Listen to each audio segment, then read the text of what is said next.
So it's my distinct pleasure to introduce Dr. Megan McElheran.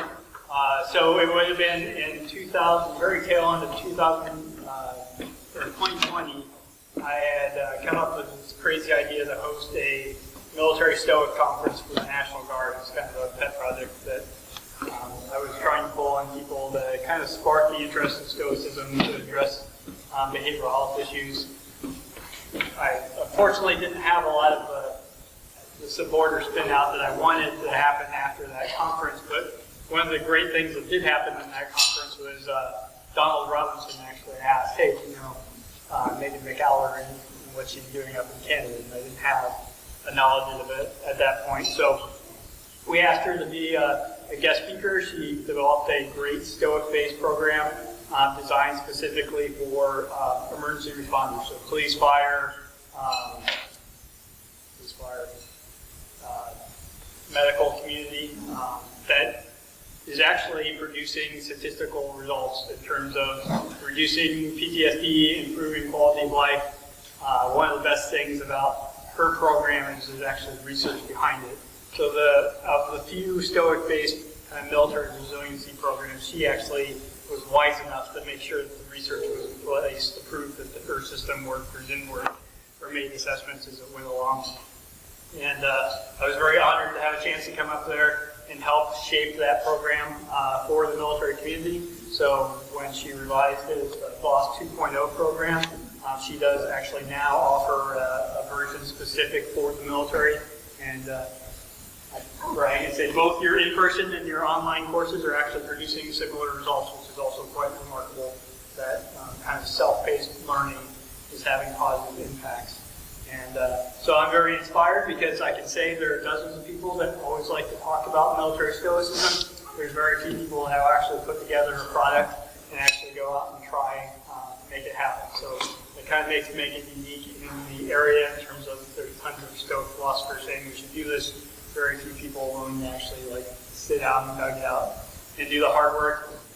So I've had great experiences with her, and she's drugged me out to do the Bataan Memorial Death March, one more time, at least two more times than I had originally planned for in life. So I look forward to the kind of continual success, and probably most importantly is I really love this program because if you understand military history, most of the military profession of arms is actually built on Stoic ethics that evolved through the years. Our construct of the laws of war are actually based on Stoic philosophy. A lot of our culture and understanding of what it means to be a soldier, the leadership traits identified by Clausewitz and all the famous kind of military philosophers through the years are actually operating inside this philosophical worldview. Just very few people kind of understand that it all connects together.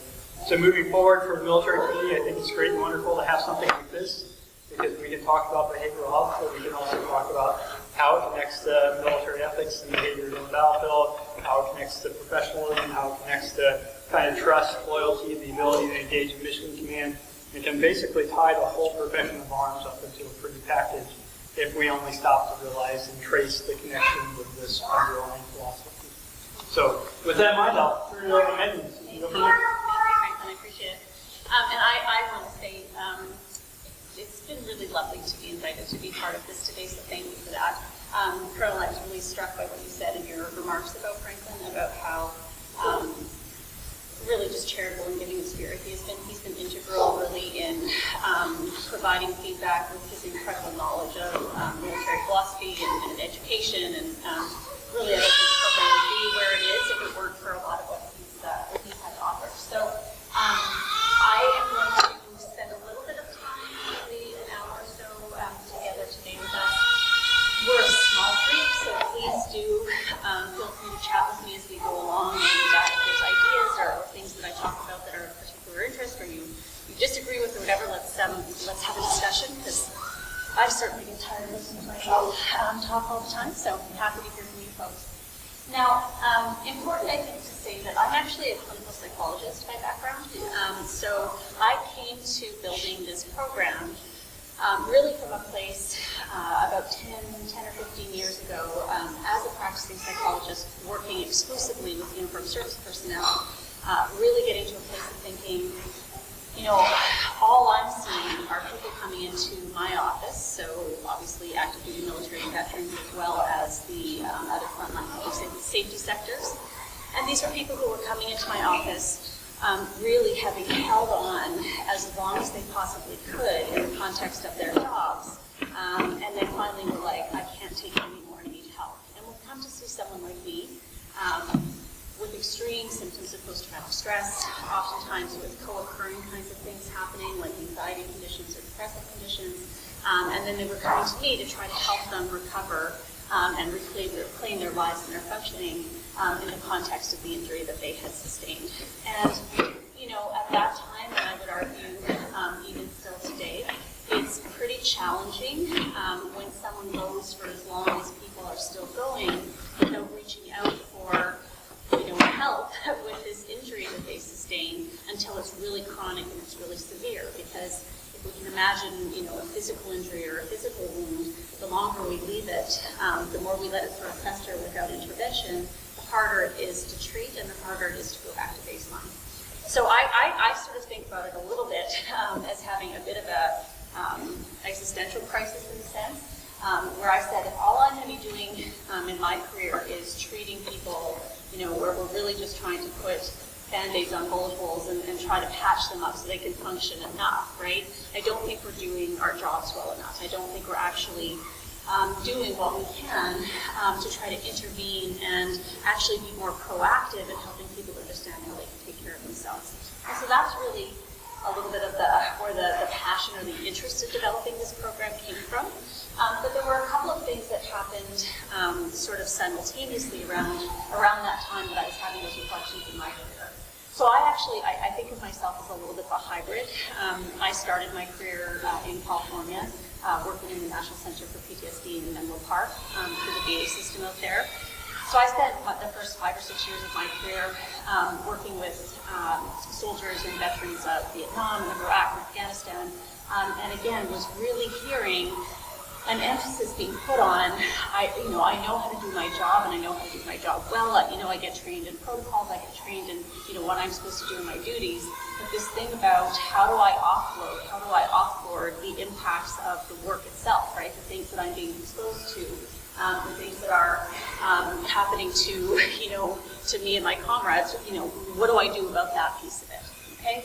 And so I got to thinking, is there a way that we could take what we understand helps people to recover when they experience an operational stress injury, and could we actually start to sort of embed those or put those more so in an upstream environment? Okay, so could there be a way that we could take a more proactive approach in providing sort of what I consider psychological protection to soldiers as they're sort of coming into their career, pre-deployment, right? So that we can help people have a language, we can help people have an understanding about the kinds of things they may encounter, the very natural ways that their bodies may respond to the things that they encounter, but actually give them in the moment things they can try to do to both process and regulate their nervous systems and their functioning so that they can keep going forward.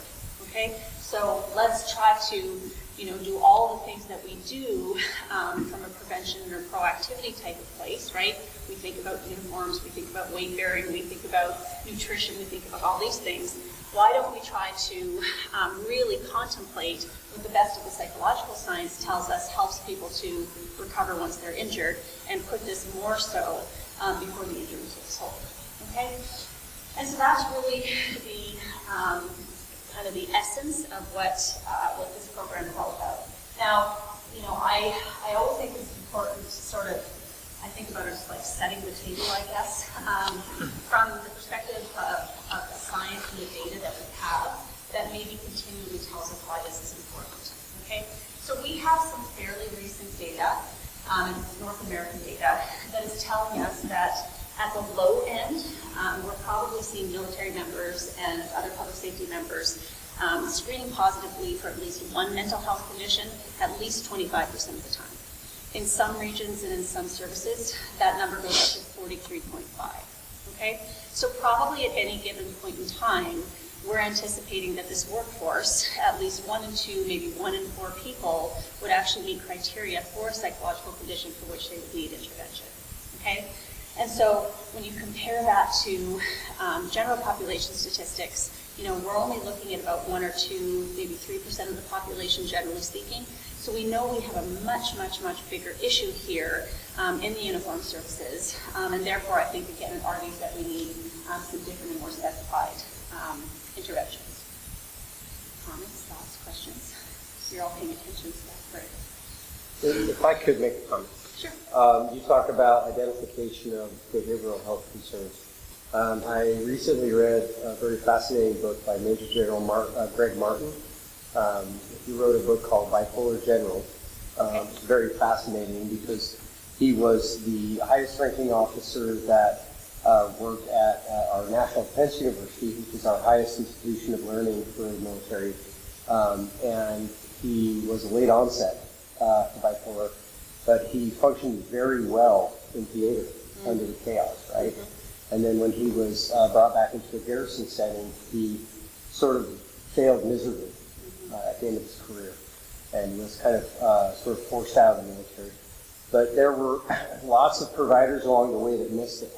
And it wasn't because of his rank so much, but they misdiagnosed and they sort of missed it. And so I'm interested in what this philosophy and program does to kind of get after that. And from your thoughts with military medicine, what are we doing or what can we do better to capture that? It's so interesting that that's a topic, because I'm actually in the middle of conducting a bipolar assessment right now for someone who has a fairly high degree of rank, and it's a really complicated diagnosis. I would say if we're looking at the bipolar spectrum disorders, there's maybe a bigger conversation there. I think, so one of the principles and sort of how Stoicism has started to fit into this and has been really integral to the curriculum is that I would argue there has been a perception of what and how and in what ways people are supposed to present themselves to demonstrate their effectiveness, their ability to do their jobs, the discipline that they can demonstrate and adhere to. And I actually think what that does when you try to teach a consistent approach to dealing with emotionally challenging things is it increases the chances that we're missing people when they're having different kinds of difficulties. Because we are really, really good at accommodating to all kinds of circumstances. We are all going to adapt to our environments and to what's expected of us in those environments. If what's expected of us is not necessarily going to help us build awareness or actually understand if there's some deviations that are happening that are maybe problematic, then I think we run the risk of missing lots of people who are having lots of different kinds of problems, including the bipolar problems. So, one of the things that we do in the very first session of this curriculum is we talk about this is sort of what typical or normalized functioning should look like, right? When you have an alarming, sort of shocking, sudden type of exposure to a traumatic event of some kind, these are the pretty natural things that are going to happen inside of you. And because they happen inside of you or because you experience them, that actually has no and should have no bearing on your competency as a soldier, right? These are some of the natural reactions that we might have that we then need to learn how to deal with, but we need to understand that if they happen in the first place, that's actually what's supposed to happen. And I think that's part of what we have maybe gotten a little bit distorted, right? Because a lot of people that I talk to, and thousands of people I've talked to over the last 25 years have had a lot of shame around maybe initial reactions they've had, and therefore what they learn to do with that is suppress it, right? They push away from it. They don't want to talk about it. And so what we see there is then we get barriers to help seeking. So it's a long-winded answer, and I'll read that book. For that individual specifically, I don't know the exact reasons or the exact areas that the sort of failure of assessing that and understanding that happened. But I do wonder if, for any of us, if we had a better sense of, here's maybe what typical form of functioning is supposed to look like, with degrees of difference based on individuals, but here's kind of the normal band we're striking for. Well, if we can understand that and accept that, then if we start to see deviations, if we can be more willing within ourselves to go, I'm noticing I'm not tracking kind of within that normal band. I wonder if there's something going on here that I need to pay different attention to. And then certainly, it's a bigger issue than what the before operational stress program can deal with, but certainly then we need to have, really clear-cut pathways to care with people who are really culturally competent. And that's another big issue that the military and other public safety sectors has not figured out, right? We just simply do not have enough practitioners who understand operations, who understand the work of the military, the work of public safety, and so, again, there's ways that can get blocked, okay? But from a training perspective, and for each individual, I think having some awareness and some understanding about, here's what operational stress is, here's what it can look like, here's what it can look like when you're in a civilian context or when you're back home, here's what it can look like when you're actually, on the field of battle or in a forward operating base, right? We need people to have some degree of understanding about what things are supposed to look like.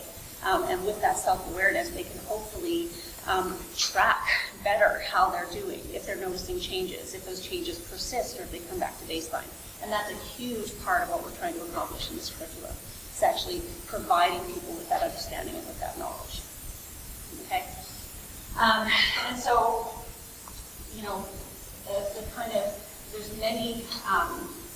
there's many intentions behind the program.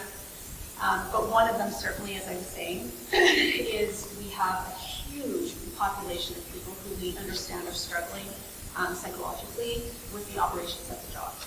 Okay, so what we've been doing up to this point in time has not gotten us to a place where, we can understand there's some safety around psychological and behavioral wellness for a lot of people who don't need it to work. Okay, there's a much higher degree of risk, and therefore I think we need to stay more connected to what are novel and different and perhaps innovative interventions to keep help tackling this project, this problem. Okay? When I look at the research, and I look at North American research all the time, I also look at international data sets. I go to conferences all over the world to talk to people about this kind of thing.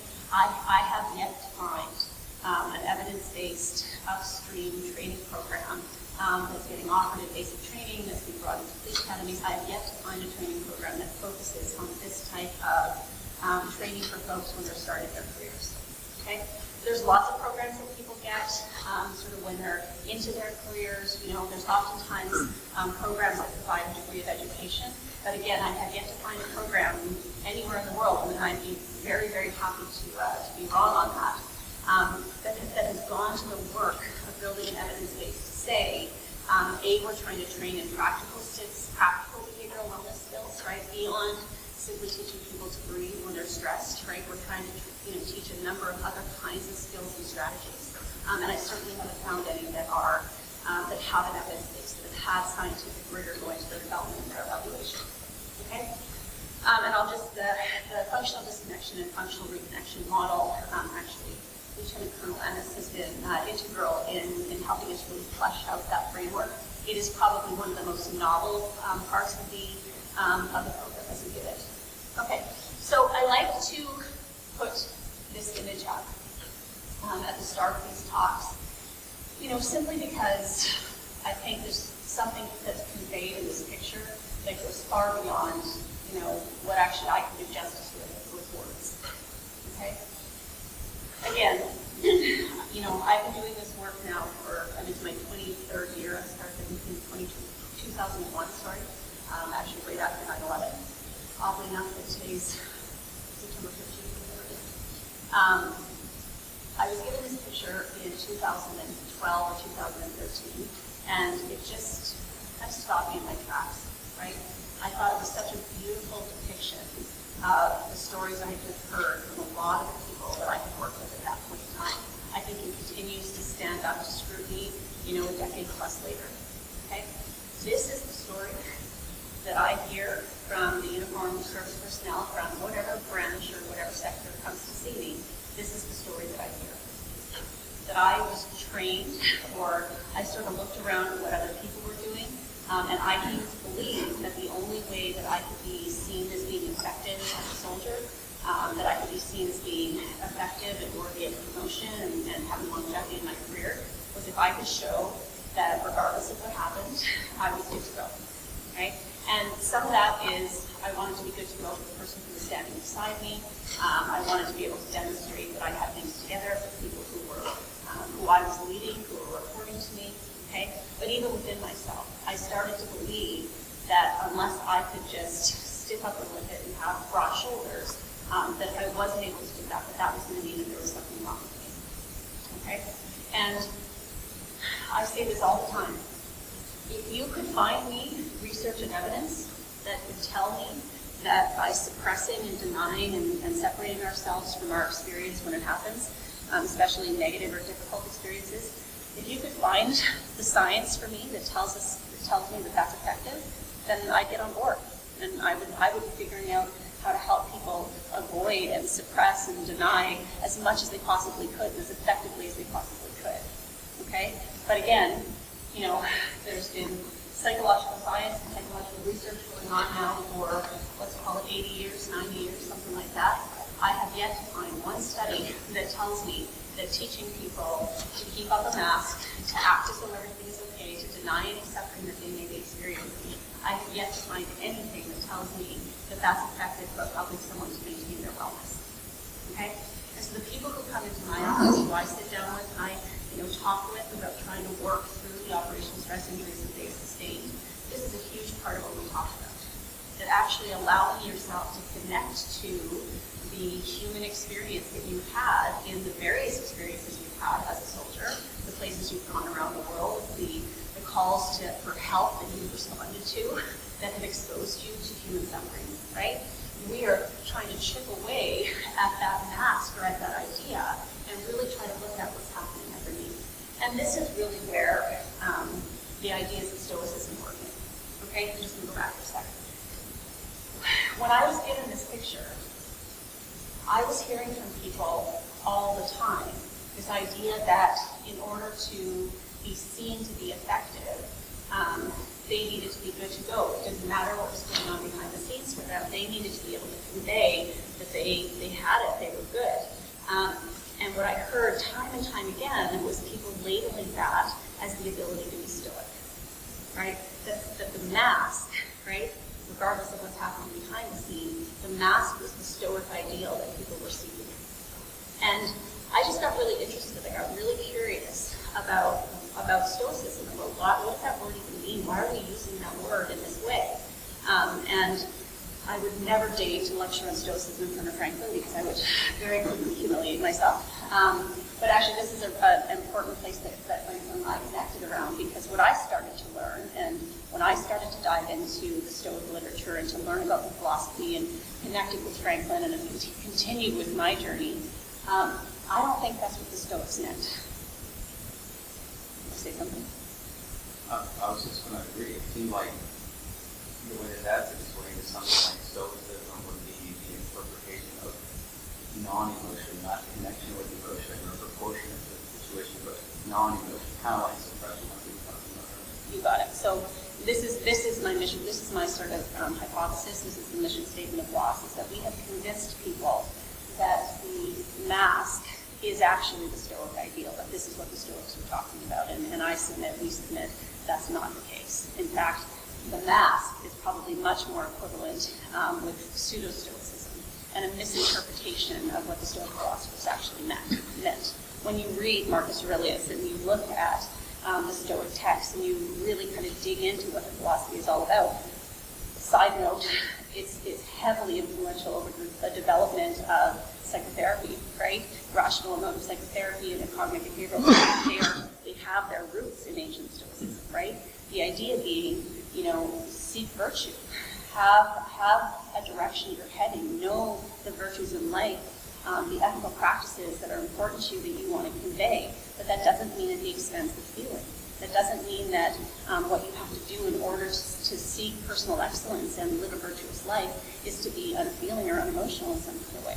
The Stoics, I don't believe, would agree that this is what they meant, and that this is what they meant for soldiers on the field of battle, that somehow they shouldn't feel what happens. The Stoics, as far as I can understand, based on my reading and learning, would say, feel it, just don't get bogged down in it, right? Let it be part of the experience, but don't let it detract you from seeking virtue and from living in a virtuous and virtue-driven kind of a way, okay?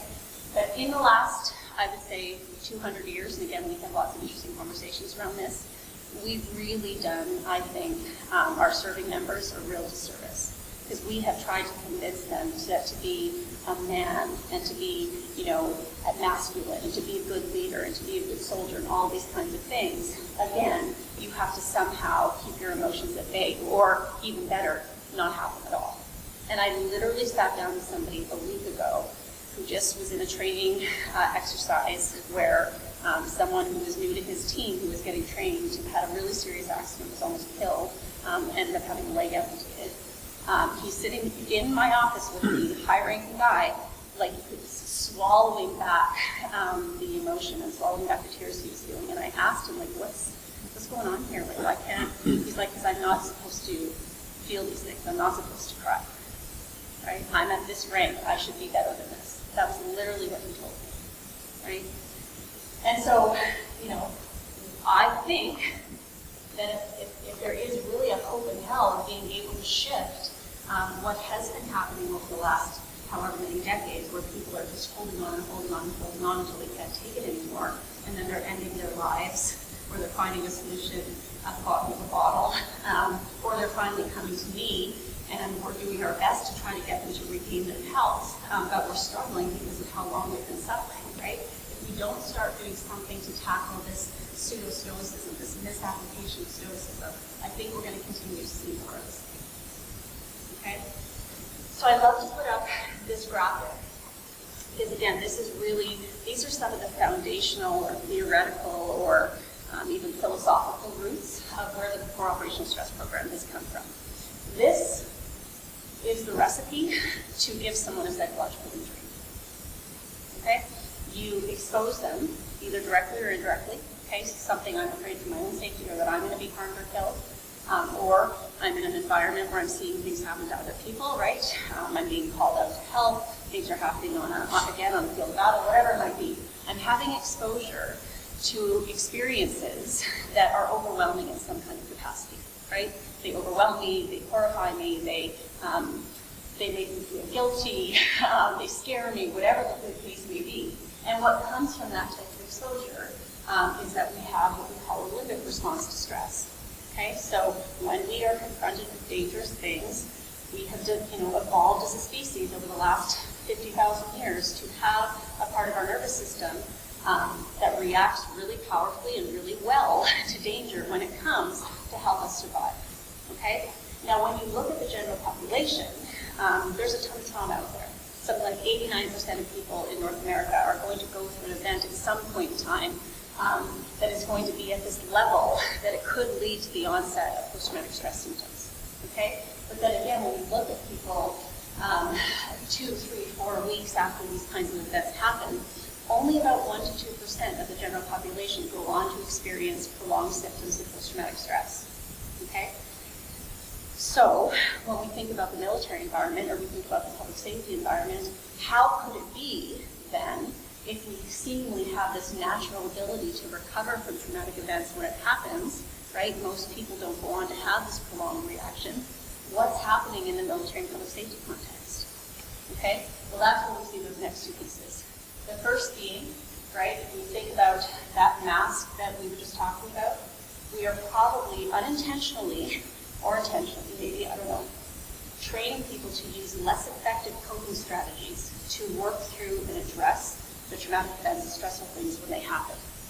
And up until maybe very, very recently, we have been doing that in context that says, if you can't, keep the stiff upper lip, if you can't be the person with the mask in front at all times, there's something wrong with you. Okay, and in fact, in the Canadian military, if people ended up being diagnosed with post-traumatic stress, they were going to lose their jobs, right? Because of universality of service, they had to be able to be deployable.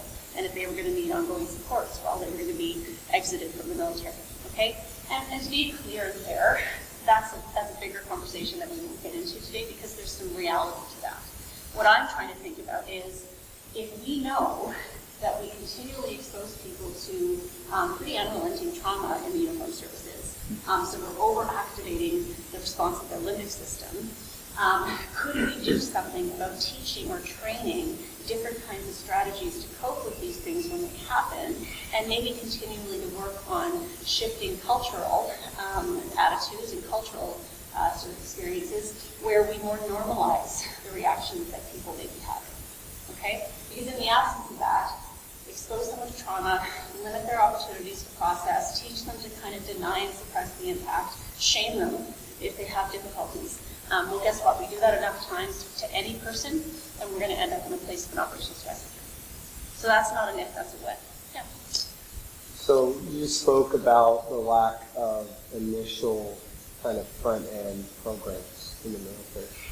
In support of that, I would argue that trauma is cumulative. And if we wait till mid to end career, it's probably too late. I think we can all appreciate in the room that, because I think a lot of what we're talking about here is like combat or like operational sort of based trauma, but there's a lot of garrison based trauma too. And I think some of our positions, especially at the higher level, whether it's a toxic leader experience or whatnot, we're going to have that trauma. And this is very true in my career. I've seen this personally, and also with working with soldiers, is they get to a point where they can't take it anymore, and they either have a breakdown or they just leave the service. Yep. It becomes too painful.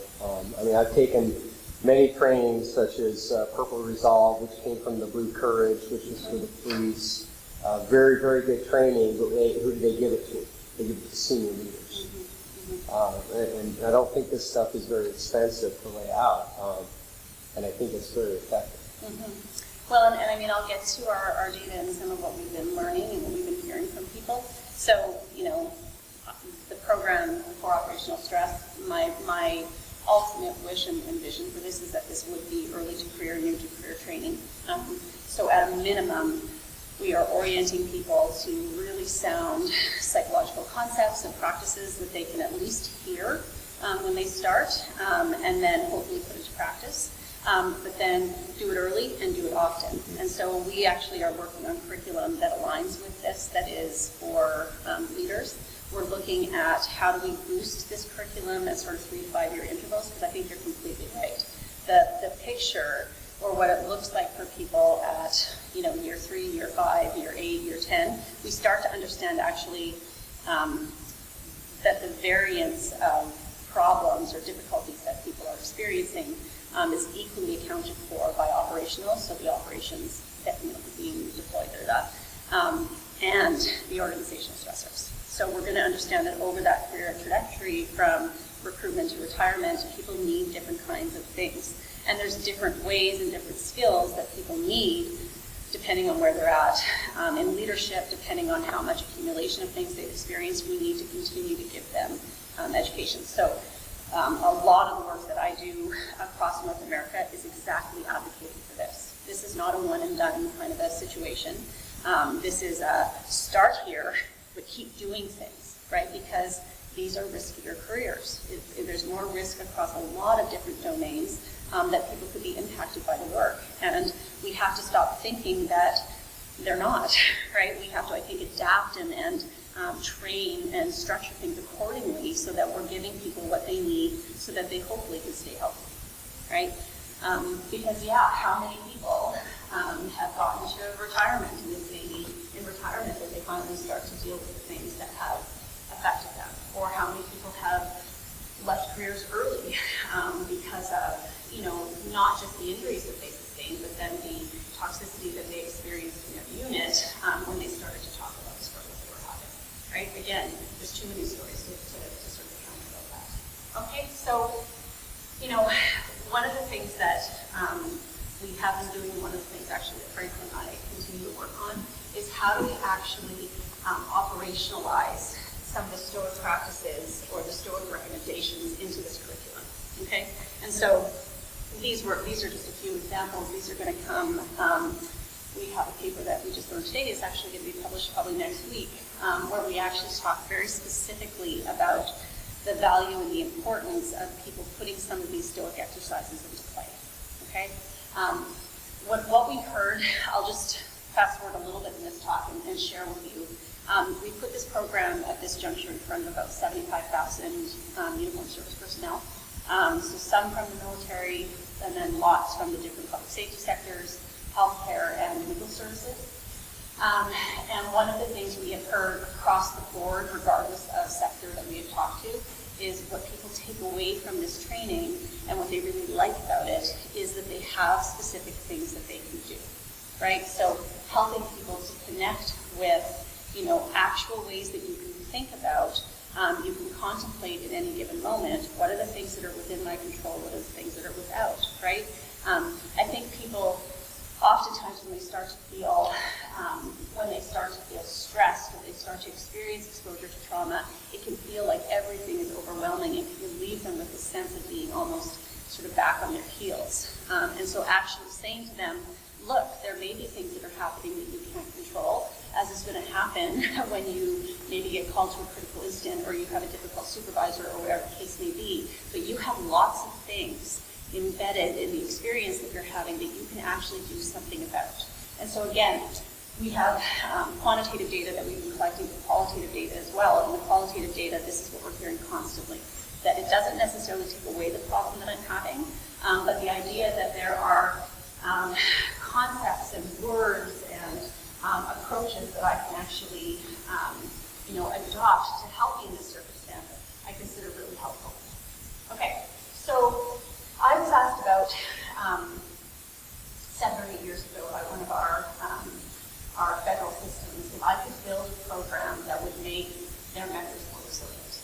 Okay, and so thinking about operationalizing the principles of Stoicism, thinking about the fact that people really do need to have an understanding of what the quality and the nature of the kinds of things that they may experience in their careers, thinking about all of these things that have been really germane to the research and the clinical practice I've engaged in.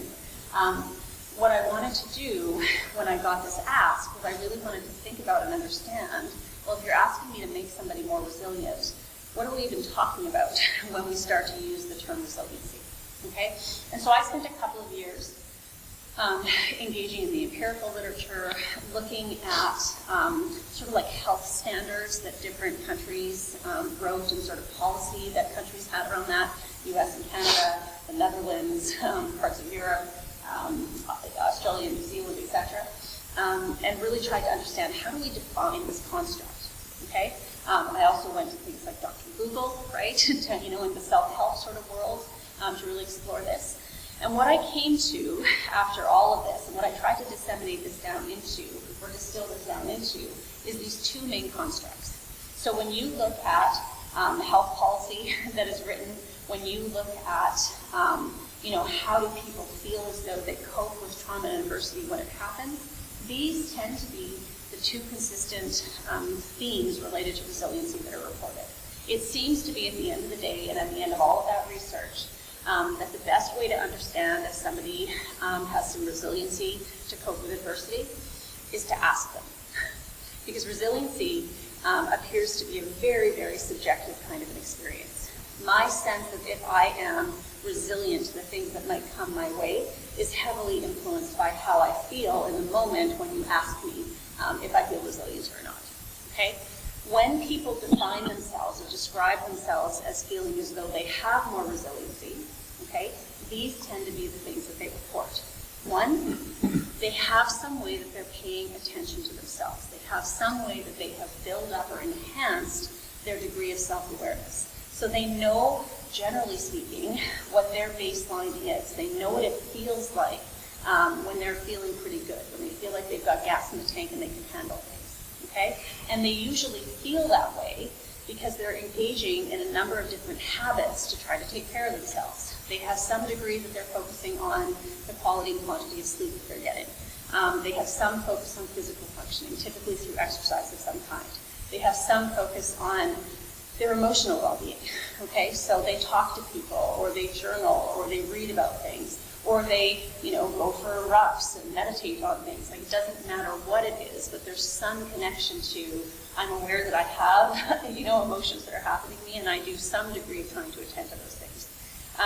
Resilient people tend to describe they have some spiritual connectedness. And in this context, spiritual means of the self. So it means I have some sense of who I am in this world, what I'm all about, and kind of where I'm headed, what the values are that make me who I am.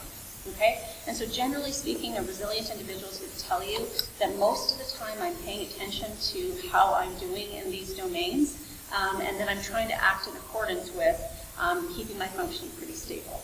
And when that happens, I usually have some ability to cross across the interpersonal gap and develop and maintain relationships with at least one person where I feel like I can really be myself. I feel like I can drop that mask and actually talk about how I'm doing. Okay? I actually did my dissertation research on the construct of post-traumatic growth.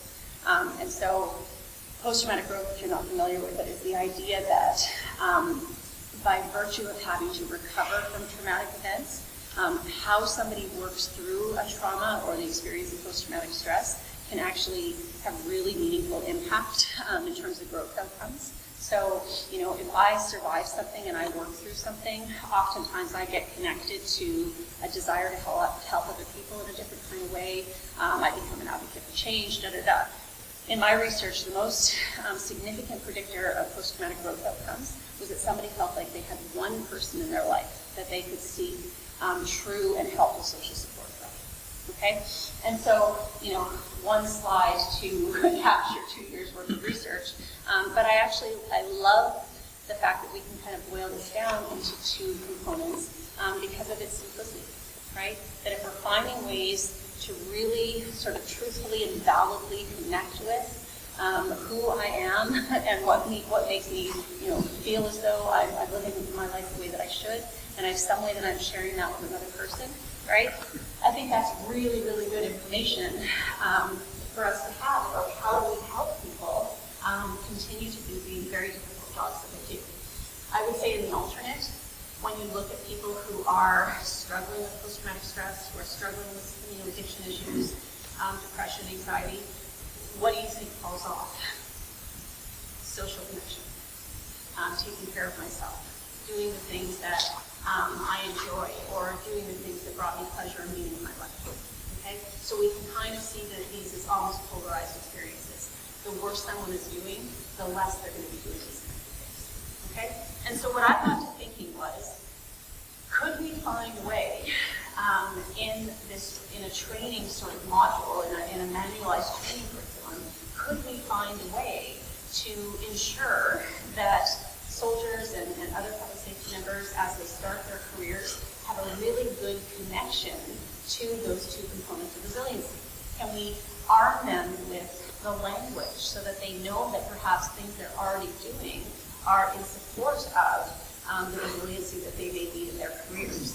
Can we, teach them or identify for them the importance of maintaining really authentic social support with at least 1 or 2 other people? Probably somebody that they work with, and then hopefully somebody that they have a more personal relationship with. In fact, our data tells us that that's exactly what happens. That you want to look at where certain military members are going for help. Typically, they're talking to somebody that they work with, or they're talking to their spouse or partner. Okay? The first point of contact typically for a serving military member is not somebody like me, right? And so again, we want to think about, can we tell people that? Can we let them know that this is a really valuable component of them being able to stay resilient and cope with the challenges of the jobs that we're in? So one of the things that we thought about, or that I thought about in building this curriculum, was this idea of functional disconnection and functional reconnection. Okay? So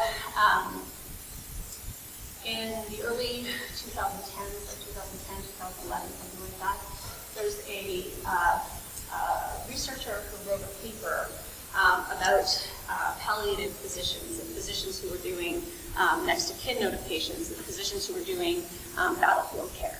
And the research looked at how are these physicians able to do their jobs? How are they able to take care of themselves? And what he found, the researcher's name is Whitehead.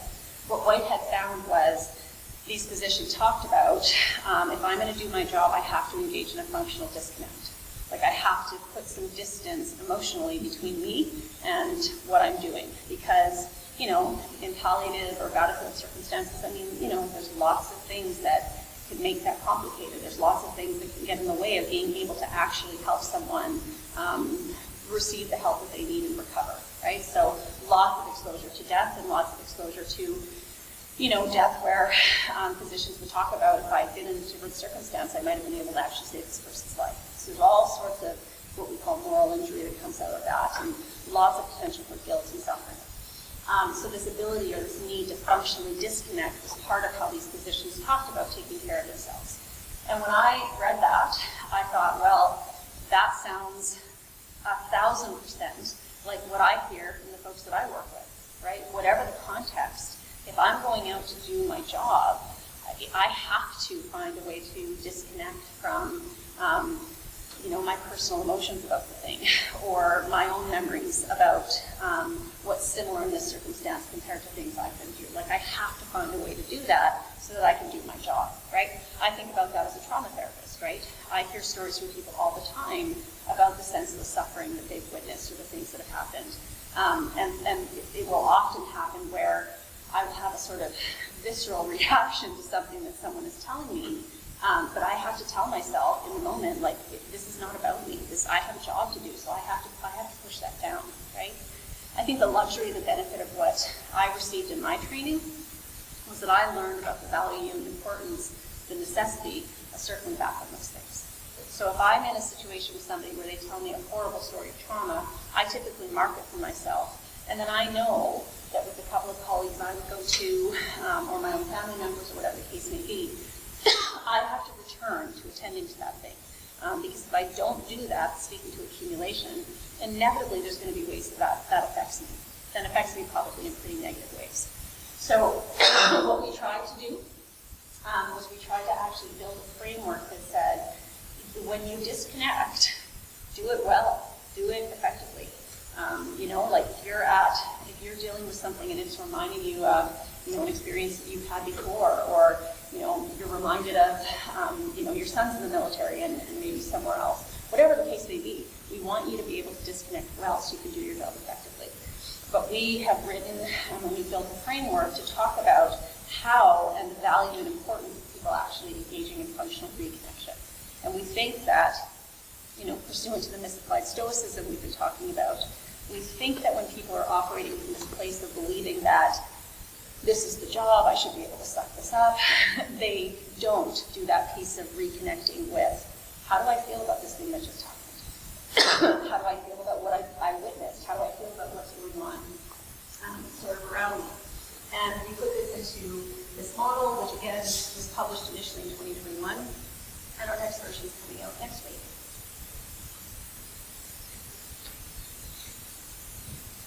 I'm hoping I'm not sort of happening. Okay, and so Franklin very significantly participated in the next version of this paper, okay, and of this framework. And I'll speak to the BOSS curriculum in just a second. The functional disconnection reconnection framework is what we finished the BOSS curriculum on, okay? So we spend the first 7 modules of the curriculum really talking about, if we are working from a place where we're misapplying Stoic principles, here's some of the risks we're probably going to continue to face. And so what we want to do instead is we want to think about having there be more of a balance between what you need to do when you're doing your job, but importantly, how you actually reconnect with yourself and who you are and the things that impacted you and the actual human being that turned up to the work or the circumstance or the experience, okay? And we would argue, in fact, when there was a group of us, we did a focus group where we really worked on refining and customizing the curriculum for the U.S. military. We did that 2 years ago, I think, something like that. A lot of the members who were part of that focus group really talked about these ideas of disconnection and reconnection as things they could actually do while they were, while they were deployed, or things they could actually do in the moment that things are happening. So this doesn't have to be as discrete as, while I'm at work, I'm like this, and then I, work on reconnecting when I'm home or when I'm safe.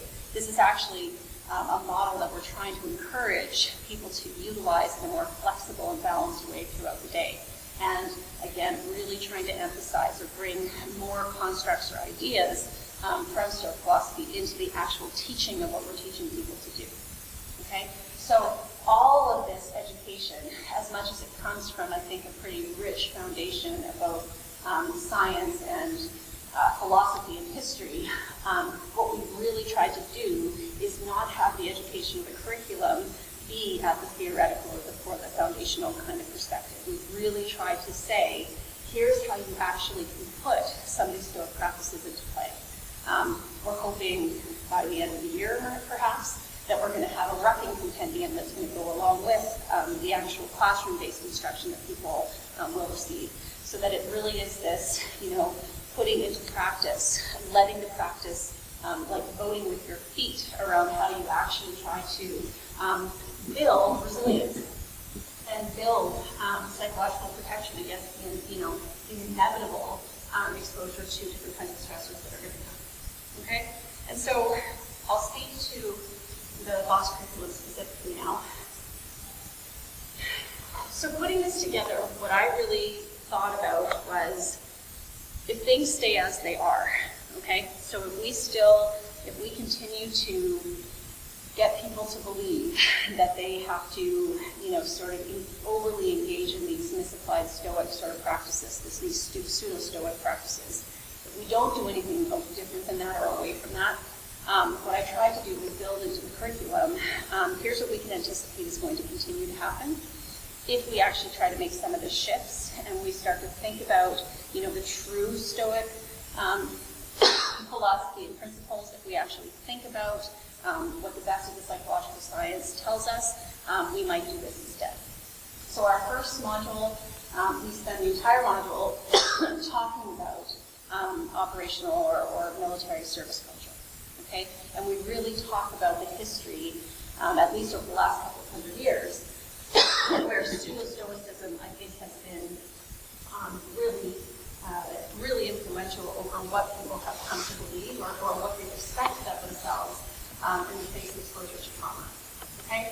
And so in our first module, oftentimes it can be a little bit of a heavy module, especially if we've got people in the classroom, because they're looking at it and going, yeah, this relates to me in some kind of way. This is what I thought this was supposed to be about. And we talk about the kinds of things that, happen in military service culture and public safety culture, right? Like, you are being exposed at a much higher rate to morally injurious events, right? The things that happen in this world that just simply shouldn't happen, right? Bad people doing bad things and getting away with it is a good example. Things happen to children, We talk about the sacrifice of service, like, as we just heard, time spent away from family, what that can do, right? The worries and concerns that can bring with it. So we really want to start with just acknowledging and thinking about the work and what it demands from each individual, each organization, each unit, okay? Because I think if we don't do a good job of acknowledging the unique aspects of the jobs that you folks do, then we may be compromised in terms of, the buy-in around why is what we're training you, why are these ideas that we're going to present to you so important, okay? And so generally speaking, people will leave the first session going, okay, like, there's something new here, it makes me feel a little bit uneasy, but okay. Well, what that does is it allows us then in our next two modules to really talk about stress in the nervous system, okay? We have a vast body of research now that tells us that if we are not helping people to effectively offboard traumatic experiences when they happen, there are structural and physiological changes that will happen in the brain, in the nervous system, in neuroendocrine functioning that will result in or will contribute to the types of symptoms that we see when these injuries happen, okay? Where people are more irritable, they're more angry, they're more prone to reckless behavior, their sleep gets disrupted. They oftentimes have intrusive recollections where they're remembering at unfortunate times and things they went through, so on and so forth. We know that if you don't help the nervous system process and re-regulate itself, that this is the end stage that can happen.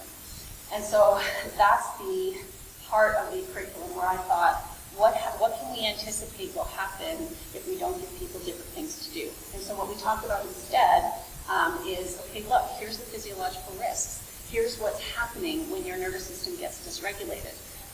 But we provide people with really, sort of behavioral skills that they can use to track how they're doing from the level of nervous system arousal, so that they know if they're falling outside that band of normative function, the kinds of things they should do to try to re-regulate and to try to process. Okay? And these are simple things that can be done, in private, where nobody else has to know that they're happening. There are really things about how you use physiological functioning to help in that regulation process. Okay? So we basically try to help people to understand none of us can just keep absorbing and being exposed to and taking in all of this stress and all of this trauma without it again coming to call at some point in time. And so instead, let's really track it. Let's engage with it. Let's know what it feels like. And in fact, one of the homework assignments we give people is to really mark for themselves, what does it feel like when you are optimally regulated, and then what does it start to feel like if you become what we call hyper-aroused, okay? That then allows us to move into modules 4, 5, and 6, where we are providing active strategies. And again, this all has its roots in ancient Stoicism. It certainly is part of third wave, sort of contemporary psychology, where we're teaching people, here's how your thought patterns are likely going to change if you are experiencing unprocessed trauma, or if you're experiencing high degrees of stress. And here's some things you can do to try to restructure thinking as it happens. We spent a whole module talking about emotions, really trying to help, especially uniformed service personnel, relate to emotions of any kind as information, right? They are simply trying to tell us something about our experience and then sort of trying to direct us towards something we need to do to take care of ourselves, okay? We then talk in our behavior change module about the role that avoidance plays, okay? And avoidance is a big one. We understand that when people are ultimately diagnosed with post-traumatic stress injuries, probably the most significant coping strategy they're engaging in is one of avoidance, either of remembering things that happened, but oftentimes, being in crowded places where I feel unsafe, being around other military members because I don't want to talk about what's going on for me, or the struggles that I'm having because I'm ashamed of them, whatever the case may be. But we actually try to provide some new ideas and some new ways that people can think about avoidance, so they can continue to feel as though they have some agency they can take over these challenges should they face them. Okay? So I really think about modules 1 through 6 as sort of those self-awareness building components of resiliency. And then we're really looking in modules 7 and 8 at that other piece of resiliency, which is around the social environment.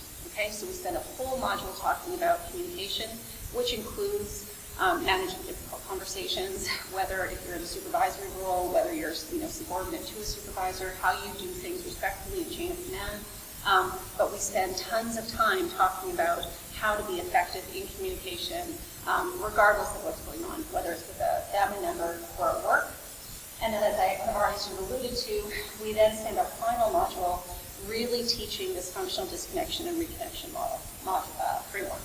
Okay, so one of the root ideas here is that empathy is a risk factor, right? Typically, most of us have been called into the helping professions, however that looks, because we have a desire to help people, because we want to be of service to our country, because there's any number of other things about why that's meaningful to us. And oftentimes that means we can have a lot of empathy and concern for the work that we're doing and the people we're trying to help. And we submit that that's important, but we also need to be mindful of that and the potential risks that creates for people. Like if you're a surgeon or you're a physician, who's been deployed, and there's a limit on how much or how effective you're going to be able to be to save every person who comes your way. That's just an example, but we try to talk about this in a very customized way for the jobs that people are doing. Okay, so that's the program. That's the curriculum.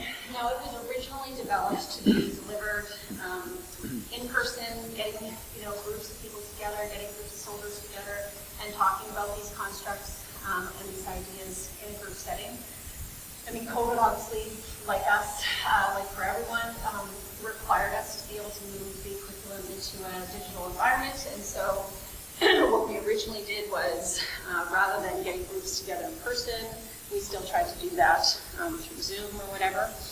which led to us actually developing like a classroom-based version of how we teach this. So real common for me to have 10, 20, 100 people who will come together to receive the education all at one time.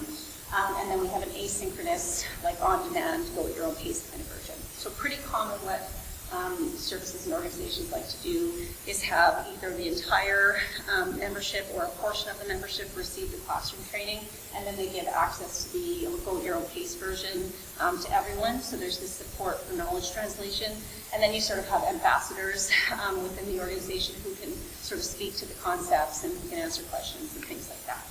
Okay, so as Franklin mentioned, everything, to the extent that it was possible, everything that we've brought into the BOSS curriculum has an evidence base behind it. It was also real important for me to collect data on the program as it went. So we deployed it in 2018. We've had an independent research institute that's been evaluating it since then. And so they are, it's called the Canadian Institute for Public Safety Research and Treatment. So they get all the data, they analyze all the data, which I think has been really important, that we've kind of kept this firewall between what we're trying to do clinically and delivering it, and then the research outcomes. And so the original study that was published in 2021 was based on in-person data. And so we did see statistically significant impacts for our participants in that group where mental health got better. People reported that they were feeling less depressed, less anxious. They reported that they felt like they had more that they could do to take care of themselves. And then just a month ago, we had a study that came out that looked at comparing the in-person versus the virtual environment.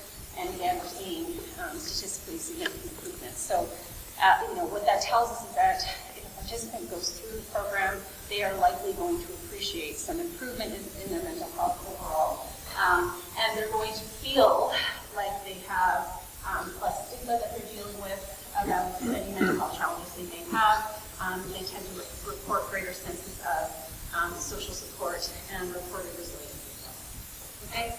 So this is just kind of showing that, the training delivery since 2018, that actually that number should be about 75,000 now, so that's increased quite a bit.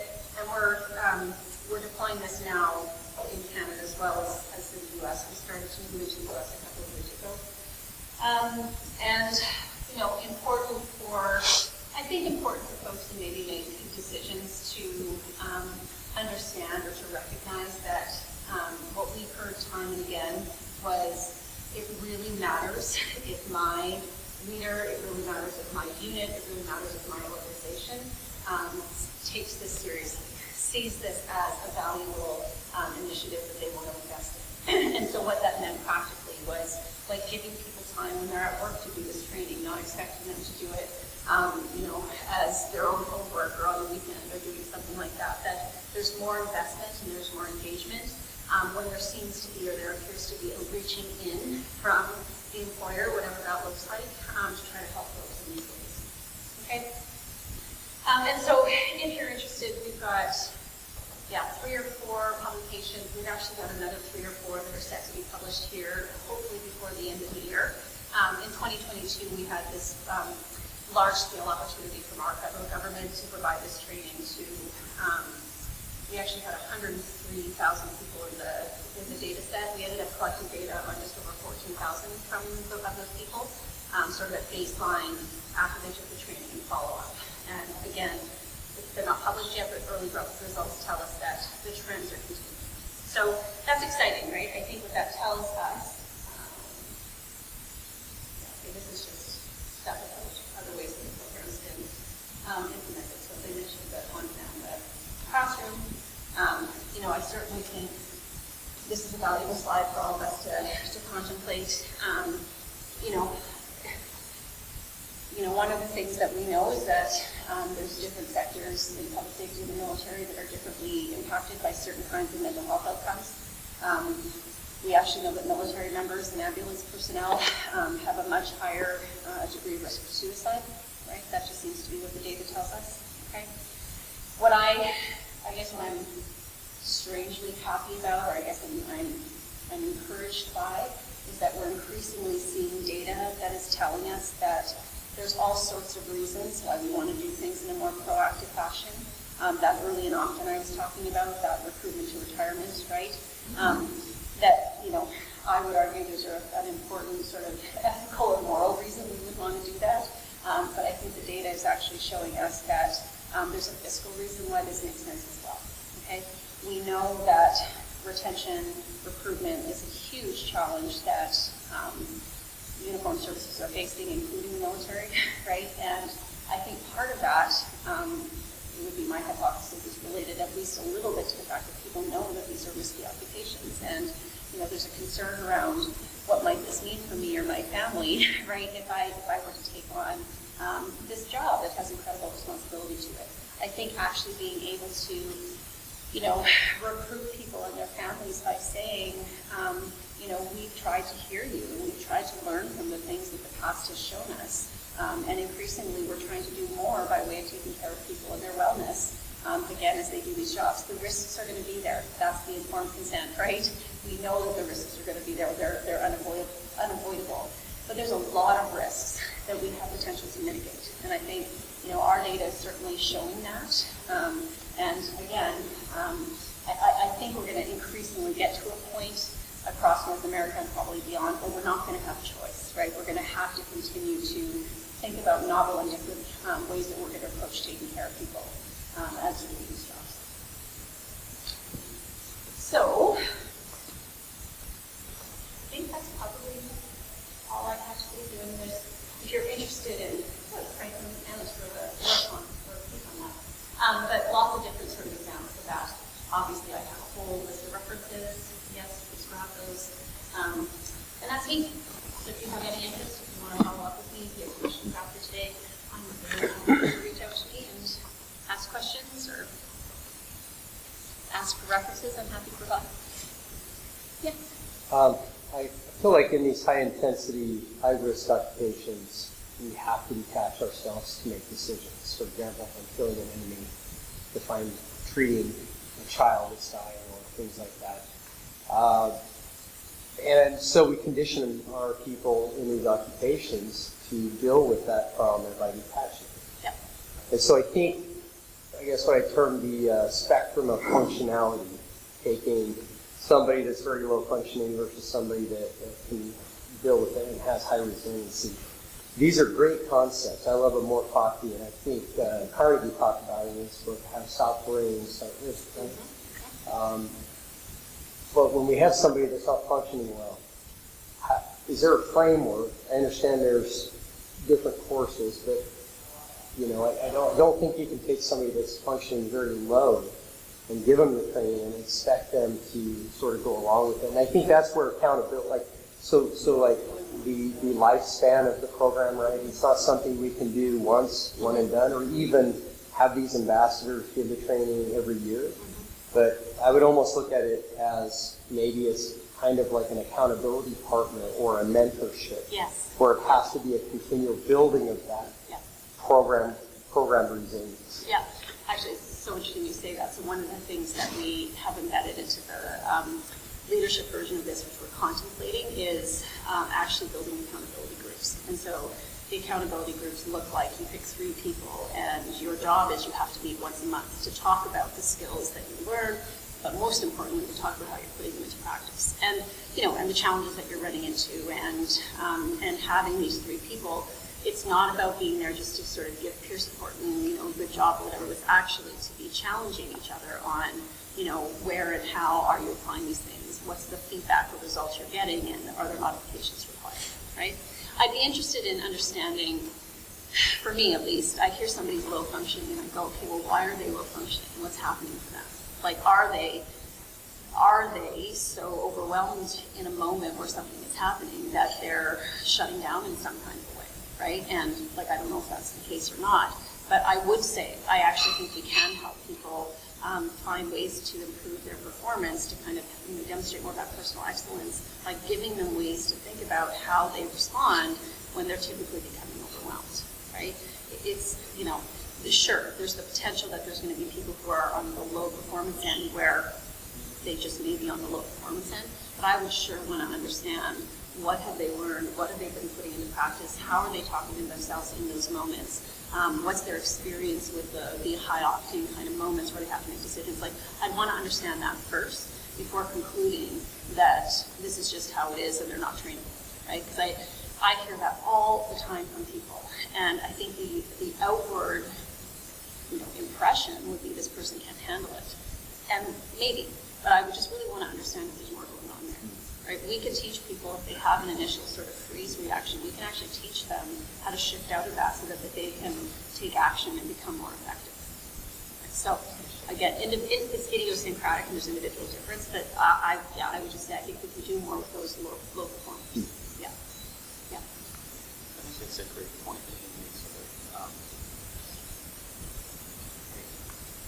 It seems like, too, we talked about operational environment here. I don't think the term was used, but it was in my head. You just call it environment, I suppose, because that's where the events were taking place anyway. And yeah, I think we do experience increased job demand. We could call that stress. It seems also that, like, we're trying to operationalize some of this too, and we're trained to be soldiers. All right, so I can back that up a little bit. The Army has a mission, and the units within the Army have mission essential tasks, and the soldiers have individual tasks that make the whole thing work. That is repetitive, and that's sort of built into the operational environment. Both CONUS, OCONUS, transcends both of them. I think with this, maybe the entire framework is integrated into what it means to be a soldier. Maybe that was the point, and I just didn't make the connection.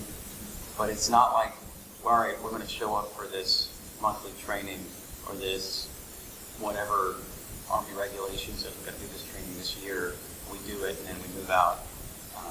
Or even that we, to take the ambassador or the group a step further, it just becomes part of something that we do, like you were talking about with, if I am exposed to someone else's traumatic event, maybe I have presence of mind to know that, okay, or a traumatic event itself, that in the moment, maybe there's something adaptive about dissociating.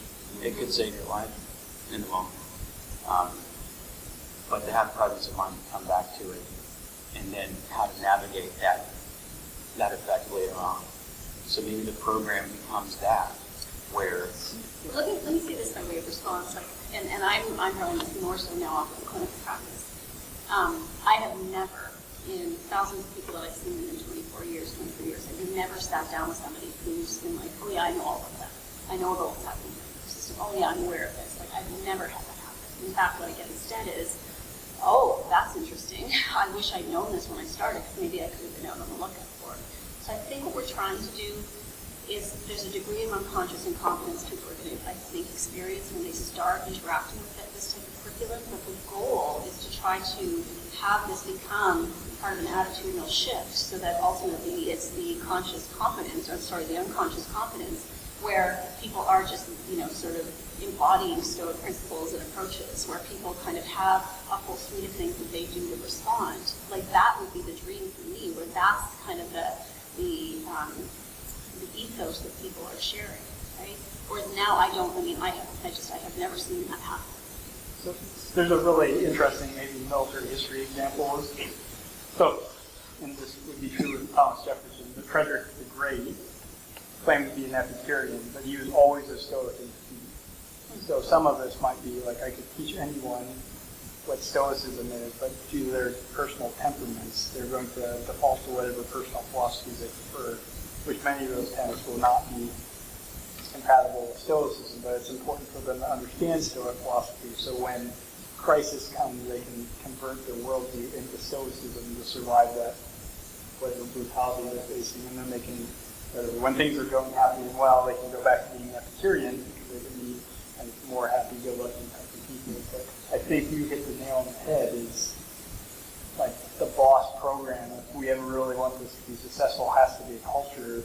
And Lieutenant Colonel Thomas, who's also developed a very similar Stoic-based program during the Iraq War, he realized that like the special forces were more willing to adapt it because they saw the cultural thing.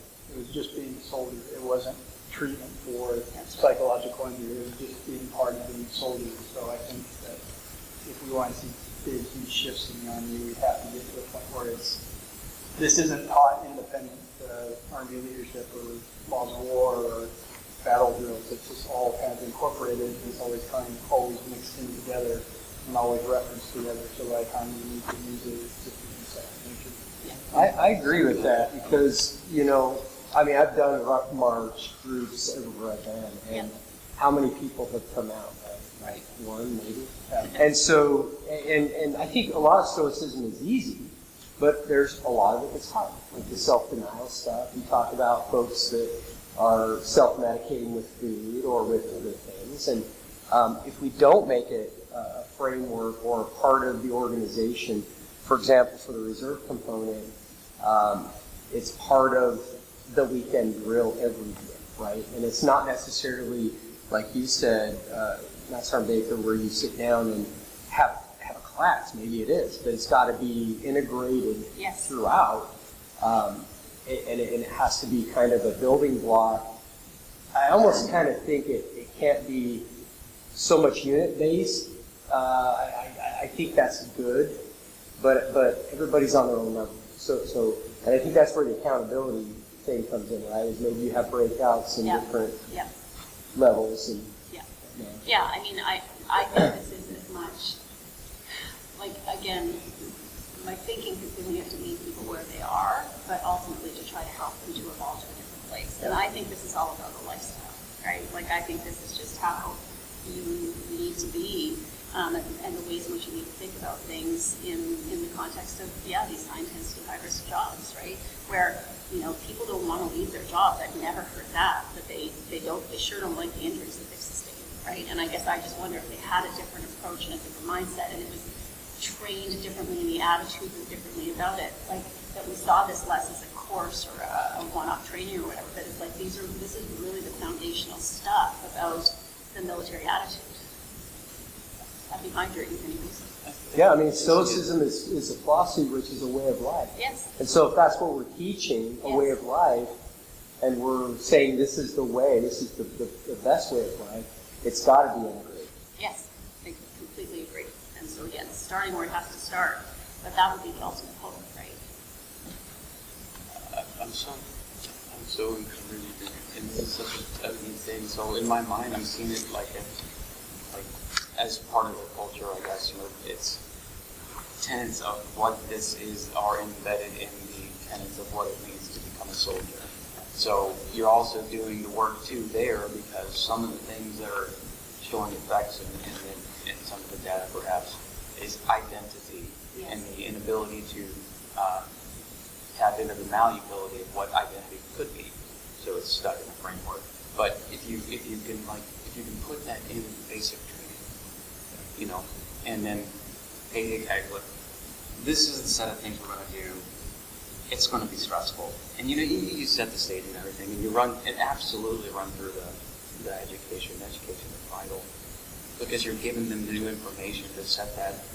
It's kind of like expectation, but it's also at the same time,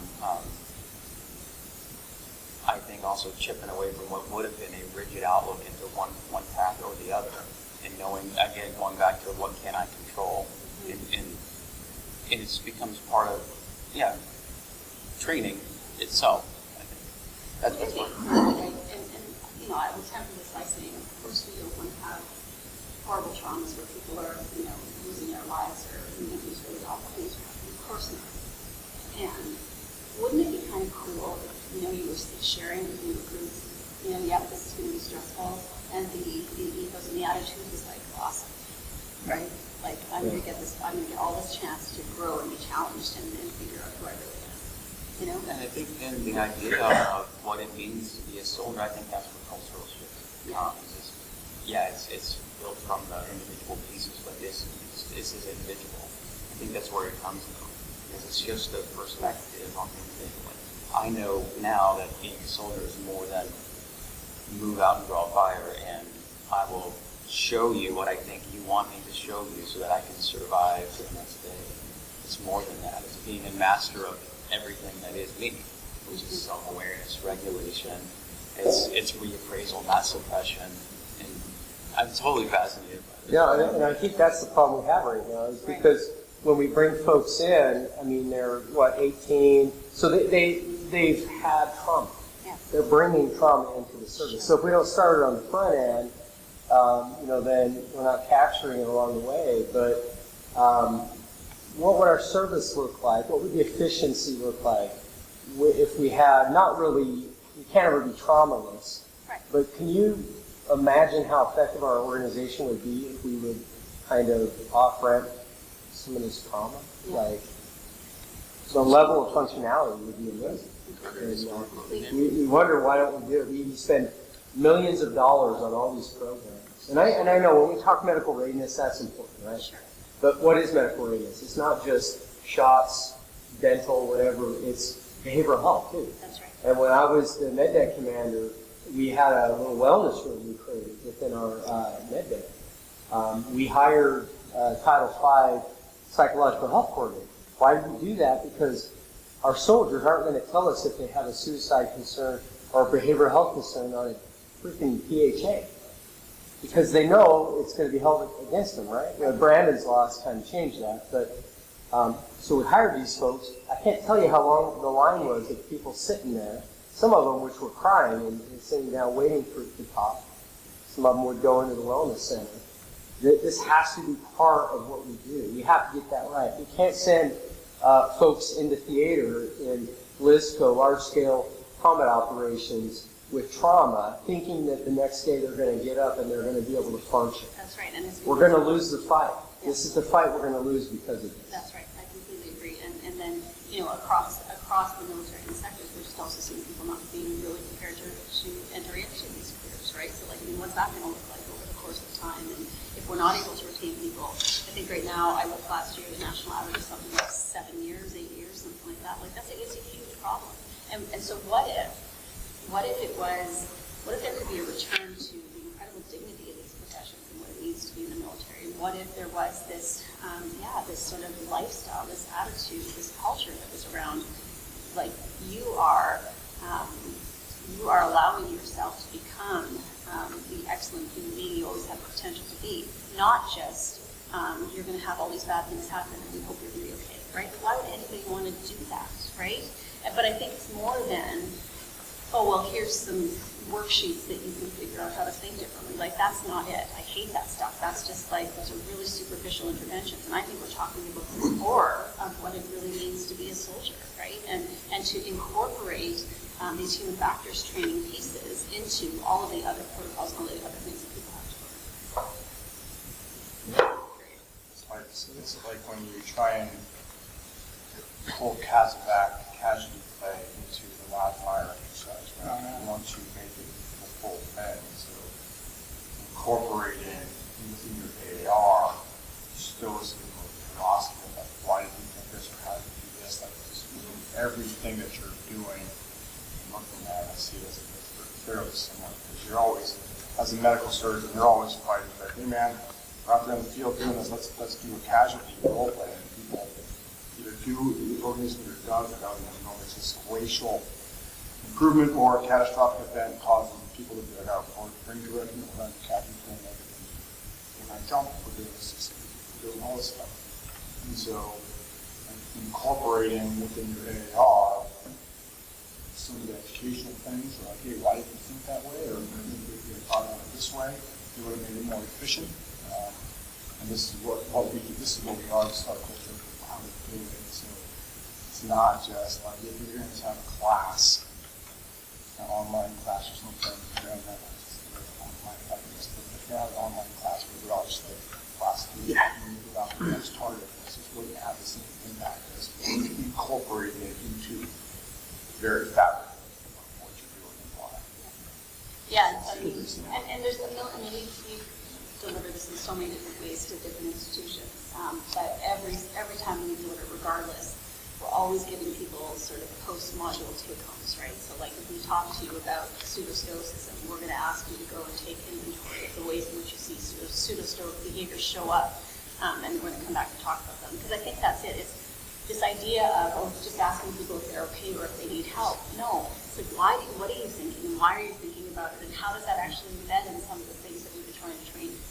This is probably better than others of that. That's right. That can be a very uncomfortable conversation to have too. Which would be fascinating, though. Like with all the patient play we do, like I've never had anyone talk and be like, okay, how does this patient make you feel? Like realistically, when the patient arrived, could you have saved them? Like how do you think that You this can will impact incorporate you those if this cognitive happens in real skills at the life? same time. Like, Vignettes. would you be able to process it? Would you be able to move on to the next patient? Like, and then obviously there's that tremendous difficulty of actually having like honest conversations about that. And like, Yeah. Sure. kind of touchy-feely, but like, I don't think I've ever had that feedback in the AER where it's like whatever we had to pick how many people died. Like clinically, we might discuss why you picked you patients you left to die there, but we never stop and be like, well, how do you think that would impact you there 4 hours later? You know, would you be able to function 12 hours later knowing that you picked those four? Yeah, I think most of us are case studies for how that Stoicism works. I mean, I know we've talked a lot, you and I have been through a lot, I'm sure we all have, but I found that this is extremely helpful. I know it works, and it's something we can do every day that doesn't cost anything as we do it, and we need to have it. So Yeah. thank you for your presentation. This was fantastic. Oh, good. I'm so glad you did it. Yeah, thank you for letting me take some time and for staying around such Yeah. a Friday afternoon.